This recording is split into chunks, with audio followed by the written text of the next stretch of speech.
අයිබන් සියලුම දෙනාට. ඉතින් අපේ රටේ කණ්ඩායමක් නොවුනට පාකිස්තානය සහ ඉන්දියාව අතර තරගය මේ ICC T20 ලෝකෝසලාන තරඟාවලිය යටතේ පැවැත්වීමට නියමිත තිබුණා ශ්‍රී ලංකාවේ RPM දාස ක්‍රීඩාංගණයේ. නමුත් ඒක පාකිස්තාන කණ්ඩායම විසින් වර්ජනය කරා.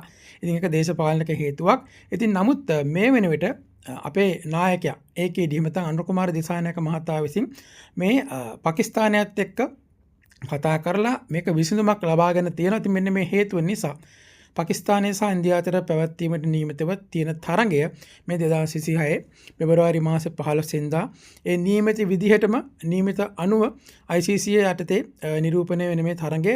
ඉතින් මේක ICC නුත් කන්ෆර්ම් කරලා තියෙනවා තරගය පැවැත්වෙනවා කියලා. ඉතින් ඒ නිසා වන්න අපි හැමෝටම ගිහලා මේක බලන්න අවස්ථාවක් ලැබෙනවා.